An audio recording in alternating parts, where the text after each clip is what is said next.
Alô pessoal, shalom para todos.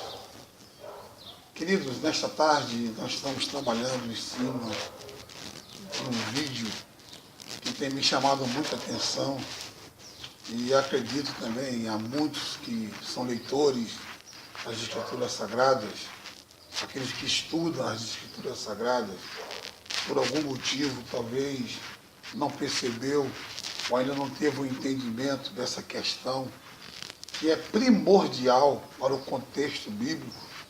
Em todo o contexto está relacionado a esse ponto de partida, que é a divisão do reino. Há uma divisão. Interessante que o primeiro rei de Israel, Saul, ele ficou 40 anos. Davi também 40 anos. E Salomão 40 anos. Perceba que esses três homens são os primórdios, né? Aqueles que iniciaram a dinastia israelense, tiveram um cuidado muito grande de permanecer e de unir essas 12 tribos. Bom, nós sabemos que o último reino e o último rei, dentro desse contexto chamado Salomão, o Senhor estava literalmente tirado com ele. Por quê? Porque ele se contaminou com outros deuses, teve 700 mulheres, 300 concubinas.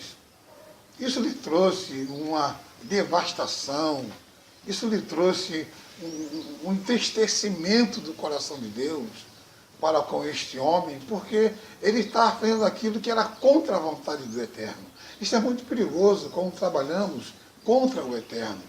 Há um dos textos no livro dos Reis que me chama muita atenção quando o Eterno fala com ele. Diz, olha Salomão, eu não vou tirar a tua vida pelo amor que eu tenho a teu pai Davi. Davi já tinha morrido há muito tempo, mas o amor do Senhor, ele permanece para todo sempre. Bom, queridos, lhe foi ordenado que ele não seguisse, e ele seguiu a outros deuses.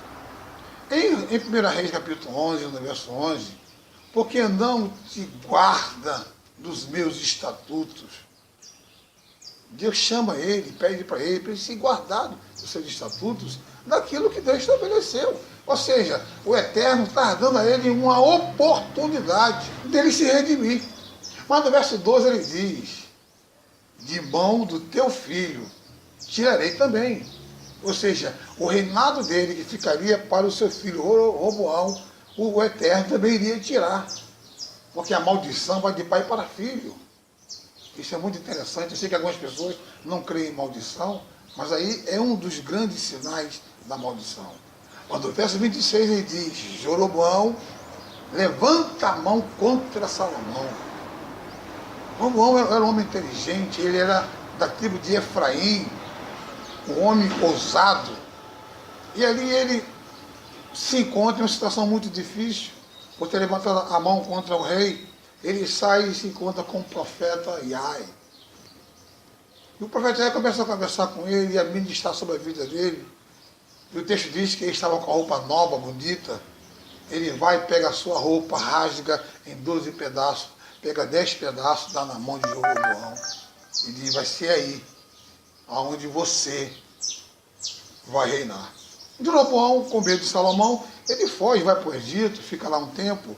E depois de Salomão morre, ele volta para Israel. E aí nós temos, interessante, que aí nós temos um contexto muito interessante, porque quando ele chega, todas as 11 tribos se voltam para ele. E só fica a tribo de Judá com Roboão. E Jeroboão ele é ungido como rei das 11 tribos. Mas das 11 tribos, uma tribo, que é a tribo de Benjamim, volta e se une com a tribo de Judá. Então ele fica sendo rei de 10 tribos. E aí nós temos o início do reino do norte, o reino do sul, o reino de Judá e o reino de Israel. Em Gênesis 17, a promessa de uma aliança extraordinária, né? Que é a mudança do nome de Abraão. Assim também como teve a mudança do nome de Jacó. E as promessas estabelecidas para Abraão foram as mesmas promessas estabelecidas para Jacó. Para Abraão, todas as famílias, e para Jacó, todas as nações da terra. Amados, perceba que o Eterno, ele vem trabalhando desde o início, mostrando para o homem qual é a sua finalidade, o que é que ele quer de você, para onde ele quer levar você, o que ele tem estabelecido para você.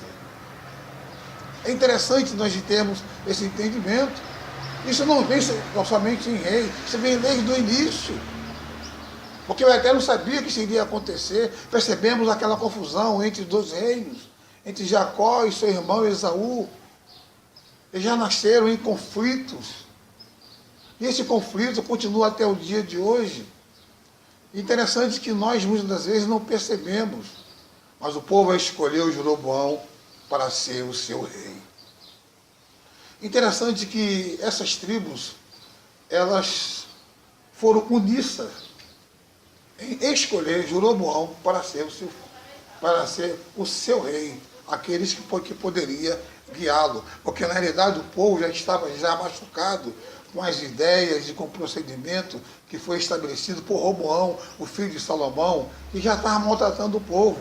E Jeroboão, ele veio com a nova visão, ele veio com a restauração, ele veio trazer para o povo algo novo, aquilo que o povo precisava conhecer e não conhecia, porque lhe faltava quem o explicasse, alguém que pudesse lhe ensinar e lhe mostrar o valor que eles tinham. O reino do norte é Israel, fica com 10 tribos, que no futuro próximo foi estabelecido como líder dessas 10 tribos, a tribo de Efraim. E o reino do sul, de Judá e Benjamim. Todo o contexto estabelecido pelo Eterno. Salomão foi reprovado pela divisão, e a promessa do Eterno segue dentro de um contexto de Oséias capítulo 1, no versículo 11, quando ele diz: unirei as duas casas e serão uma só. São os filhos da prostituição, mas somente Israel para mim. Oséias 2:23. O povo perde o conhecimento de Deus. Preste bem atenção. Nós temos uma questão muito interessante que eu quero tentar explicar a vocês. Yeshua, quando ele foi manifesto, ele veio para salvar as ovelhas perdidas da casa de Israel. Amém? Então nós percebemos que ele veio restaurar a congregação do Eterno. Paulo, pregando entre os gentios, ele cria um novo movimento para atrair o povo gentil. E ele foi e espalhou entre as nações, tornando-se os gentios, chamado de Efraim. Misturando entre as nações, lembra-te da promessa feita a Abraão. Observe bem. Qual era o papel central de Yeshua? O Pai o enviou para que ele pudesse unir, restaurar, trazer para o povo uma verdade que estava em oculto. E uma das verdades era conhecendo essa verdade para que o povo pudesse ser liberto. Mas o povo sempre foi de dura servia. Paulo, ele entra em um contexto que para muitos teólogos diz que ele veio para criar uma nova igreja. Na realidade, ele não veio criar uma nova igreja. Ele veio estabelecer aquilo que o Eterno lhe trouxe com sabedoria. Porque, na verdade, Paulo fazia parte da tribo de Benjamim. Mas Paulo, ele percebe que as 10 tribos que no passado estavam perdidas, essas tribos se ramificaram entre os gentios. Então, essas 10 tribos, entre os gentios, ela ao retornar, ela trouxe todo o gentio, costumes, línguas e religiosidade. Então, quando Paulo diz que este povo, para se tornar judeus, não precisava circuncidar a carne, mas sim circuncidar o coração, ele está dizendo que este povo é o povo que fazia parte das 10 tribos que foram espalhadas pelos 4 cantos da terra. Esse mesmo texto vai falar acerca dos remanescentes. Por isso que Paulo chama a atenção do povo lá em Romanos no capítulo 11, quando ele fala sobre a vara. Também está olhando para também João capítulo 15, sobre a vara verdadeira, sobre a vara que foi enxertada. E lá em Romanos 11, ele diz o seguinte: para não se vangloriar, porque o Eterno não poupou nem os seus escolhidos, quanto mais aqueles seriam enxertados. E quem eram os escolhidos? O escolhido eterno é Israel, que provém de Jacó,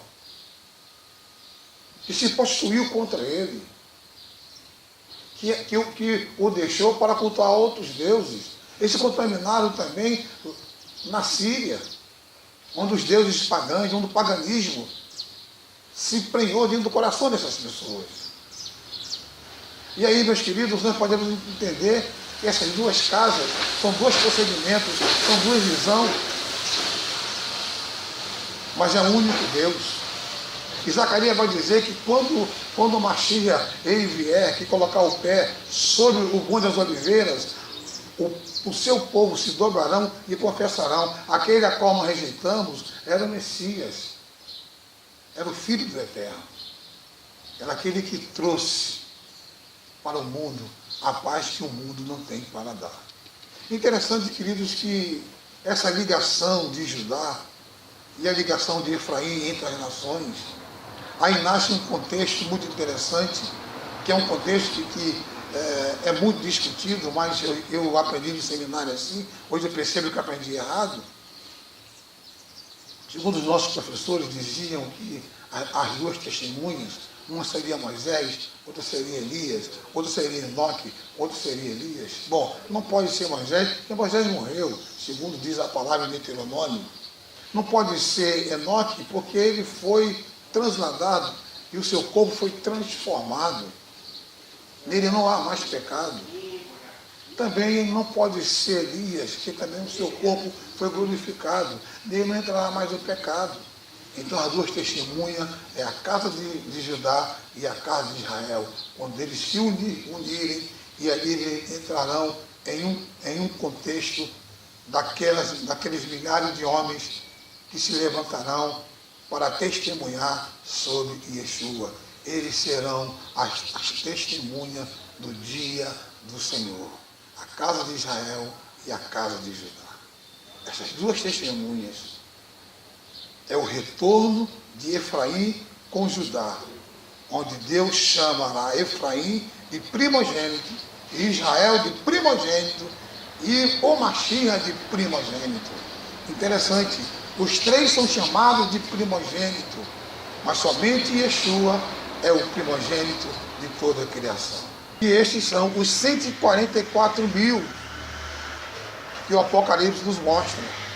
São os missionários que adentrarão por todo o globo e ministrarão acerca de Yeshua. Então, meus queridos, como nós podemos entender essa questão? Como diz Zacarias, os filhos do óleo é a restauração das duas casas de Israel, que irão testemunhar. Mas eu fiz um enroladinho aqui, e eu quero que você entenda como as coisas tudo começou. Começa por Abraão, depois vem para Isaac, depois vem para Jacó, de Jacó vem as 12 tribos, e das 12 tribos vem José, e de José vem Judá e Efraim.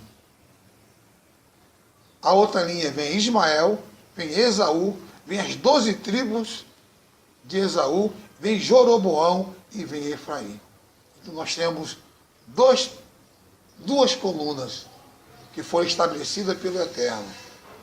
Todas duas têm a promessa, mas o único que tem a promessa do Eterno para a restauração são os descendentes de Jacó, que é a promessa do Eterno entre todas as nações, e a promessa de Abraão entre todas as famílias da terra.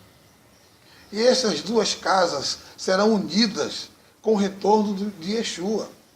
Por exemplo, Ezequiel 27, interessante que vem o dia, diz o Senhor, e afirmará uma nova aliança com a casa de Israel e com a casa de Judá. virá o dia. Ezequiel profetizando. Aí vem Jeremias. Jeremias no capítulo 31, no verso 31. Diz que o número dos teus filhos de Israel serão como o grão de areia do mar. E de Judá e de Israel é a congregação do justo, constituída sobre si, e unirão, e serão um único cabeça, que é o Eterno. E ele dirá em alta voz: vocês serão os meus filhos, eu serei o seu pai. Vocês serão o meu povo, e eu serei o seu rei, o seu Deus. Aí está o grande resultado que precisa ser estabelecido. E Osés capítulo 1, do versículo 10, ele brada em alta voz: esta é a casa que eu unirei para mim, que é o meu povo. Então, meus amados, faça desse texto a sua escola bíblica dominical. Examine cada texto, discuta, leia, estude, esclareça o seu entendimento, para que você possa aprender que nem tudo aquilo que você ouve, que a igreja é a princesa, a igreja é a noiva, a igreja é a esposa, não! Tudo isso está sendo referido a Israel. Isso você vai encontrar toda essa referência no livro do profeta Oséias, que o Eterno trata Israel como esposa, como noiva, como filha e como mulher. Que o Eterno abençoe. Baruch Hashem.